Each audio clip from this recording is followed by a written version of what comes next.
Bismillah ar-Rahman ar-Rahim, as-salatu was-salam ala Rasulillah. Looks like we got disconnected.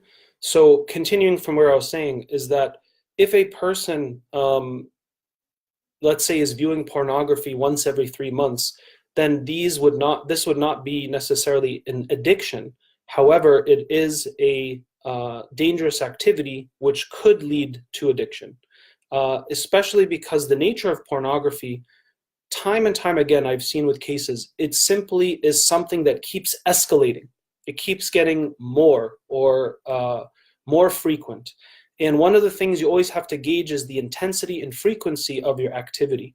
And oftentimes people start with, looking at pictures, and then moving on to videos, then moving on to more extreme videos, sometimes moving on to videos that have homosexuality or other types of more horrific and um, let's say extreme content.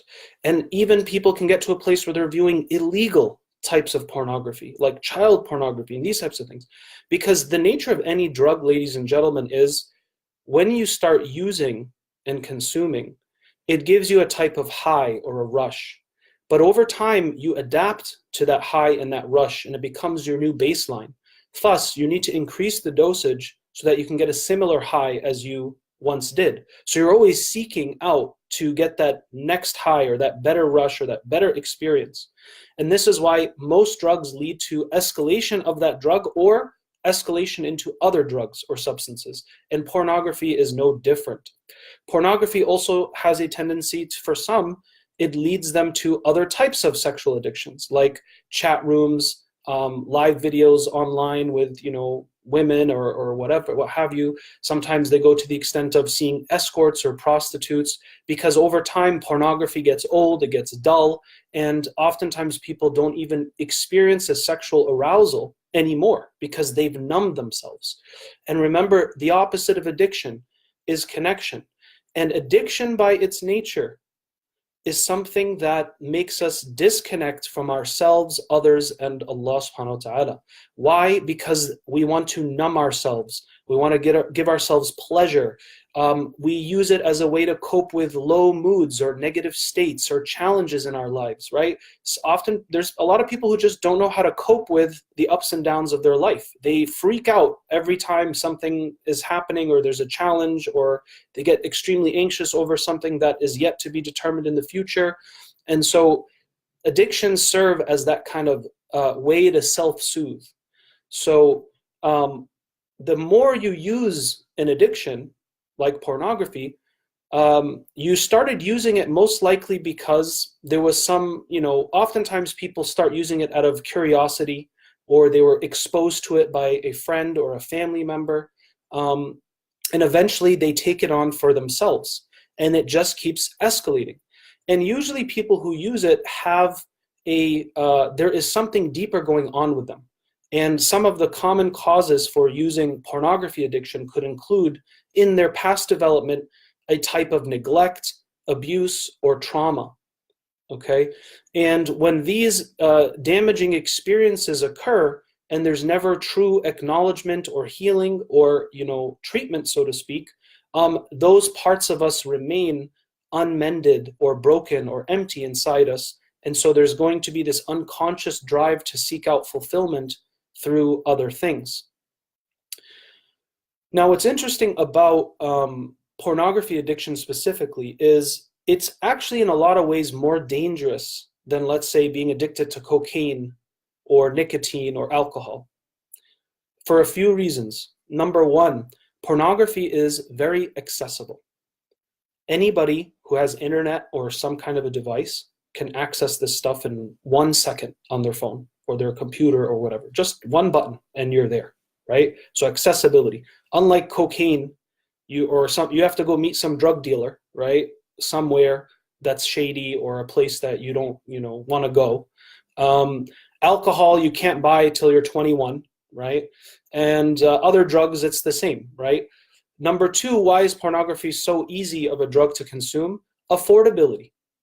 It's free. There's millions of websites that are absolutely free for people to use and observe and consume.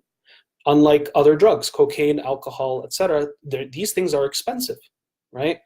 And number three, I would also argue that when it comes to pornography, it's very private and alienating and isolating. And you don't see physical signs of a drug addict as you would if someone's an alcoholic or using crystal meth or drinking alcohol constantly. And when they go through withdrawals, there's a lot of very visible physiological symptoms. Pornography addicts don't have that. They don't have skin changing or their eyes looking bloodshot or sunken cheeks. None of these things occur with a porn addict. What you can notice, though, is drastic or incremental changes in the person's personality and their emotional harmony, right? So if you have a young kid who all of a sudden gets very angry easily, is always asking when the parents are leaving, and he wants to be home alone, he doesn't want to hang out with the family, he always has his door closed and locks it, and you notice a lot of changes in how they were, right? They used to be downstairs and be with the family more often. Now they're always alone, they're always irritated, they're angry. You find that they start lying about things that they used to never lie about. So these are some of the signs you could see in, let's say, a porn addict, right? It's not going to be physically visible, but it could be emotionally and mentally and behaviorally observable. So this is something to keep in mind. The other reason why I think pornography addiction is a very difficult challenge for most is because it's something that you can keep to yourself, right? Many people get away with being porn addicts secretly for many years, right? Because again, there's no smell of alcohol in your breath. You don't reek of smoke when you walk back into the house, or your parents come home and you're there. There's no major visible physical signs or odors, let's say, right, from using pornography as a drug. Next, we also have to remember that a lot of people who have this struggle are not necessarily bad people or ill-willed people. Like we said earlier, the addict does have willpower. It's just misdirected towards an illusion. And this illusion is based on a false association or dependency on the value, the fulfillment, and the soothing that pornography provides. And often it is providing something for the human being's need for intimacy and emotional attachment, affection, attention, approval. Things that, if they are not cultivated and nourished in the human being in a healthy and optimized way, it could lead to a person seeking it out in other ways. And again, it's not always pornography, but when it is pornography, it can become very destructive and detrimental.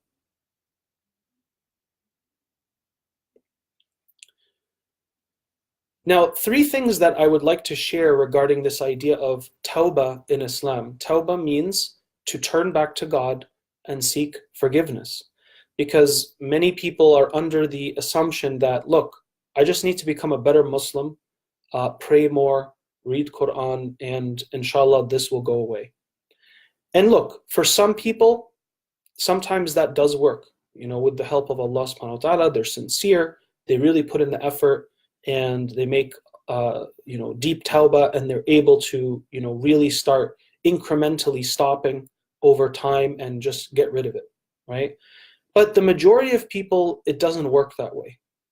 The majority of people, it doesn't work that way. In fact, some people who have pornography addictions are members of Muslim communities or imams or leaders, people that are doing a lot of great things for the community on the ground. Yet this is something that they really struggle with, right? Even though alhamdulillah, they pray 5 times a day, some of them have the whole Quran memorized, But why is it not going away? Or why is this something that is still a struggle that they have, despite it being contrary to their morality, their values, and their reasoning skills? Because addictions, ladies and gentlemen, are not rational. They are rooted usually in some psycho-emotional damage or wound. And so when we think about the idea of tawbah, there are 3 essential steps to have holistic tawbah in the Islamic teachings. Number 1, we acknowledge our mistake and take responsibility for it. Number two, we turn towards those we've wronged and ask forgiveness. And this includes, of course, Allah subhanahu wa ta'ala, as well as, the parties that we may have harmed because of this particular sin, right? But most of us stop there. Most of us stop there, and I'll tell you why.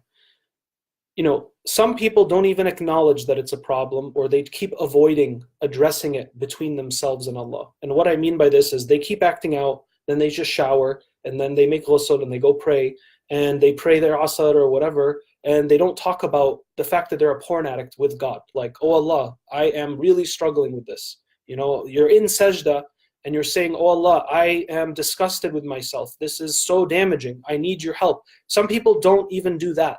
They just go take a shower, pray, and okay, now I'll get back to work or get back to doing what I got to do.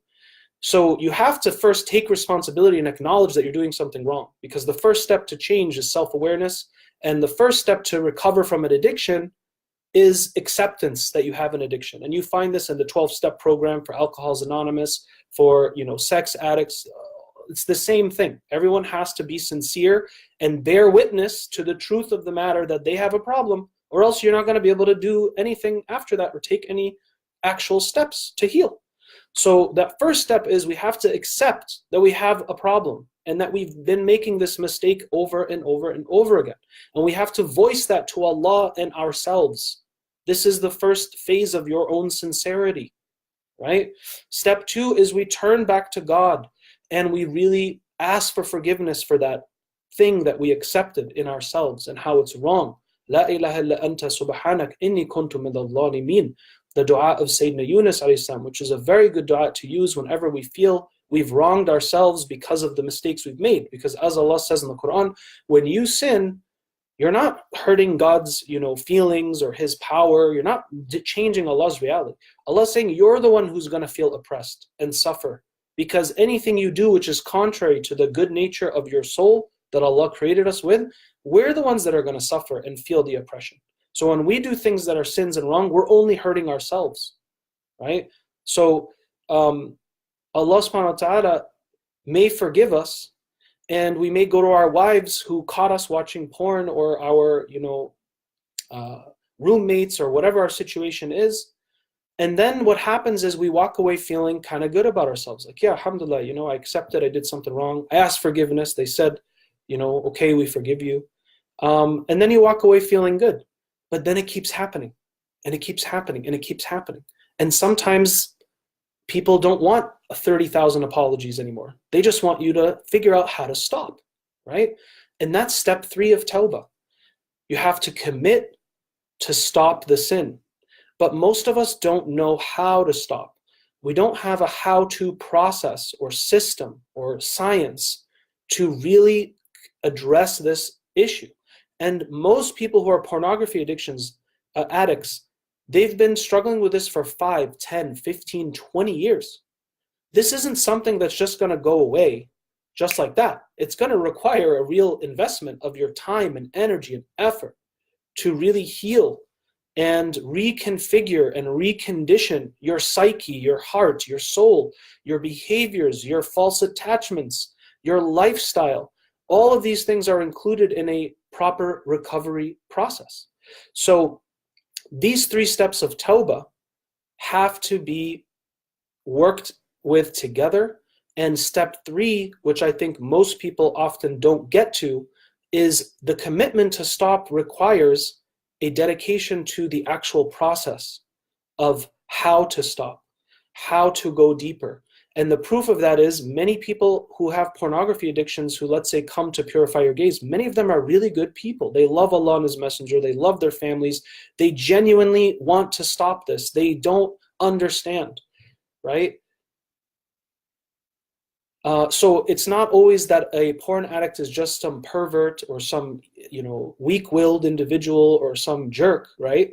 No, a lot of these people are really good people, right? But this is a major struggle that they have in their lives. And part of what makes them good is the fact that they're actually taking step 3 and going to, let's say, a recovery program and saying, I need to finally address this and face this, okay? So next time, inshallah, we'll be talking more about this how-to process, the stages of tawbah, and what are some of the causes for pornography addiction that at least I've observed in my work over the last 3 years with people with this particular journey. And we will also start talking a bit more about intimacy and attachment disorders, which I also find to be a pretty common theme when it comes to Muslims in particular who have pornography addictions. So if you have any questions regarding this topic, please submit them now.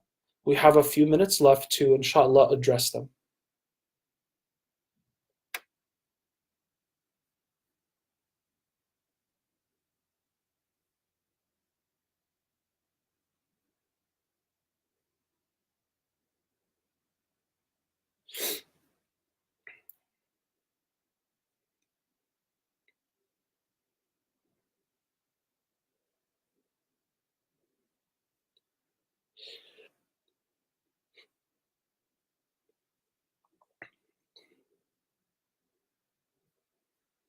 Okay, so inshallah, the first week of December, I will be continuing with this. So inshallah, we'll have announcements for that, bi'idhnillah.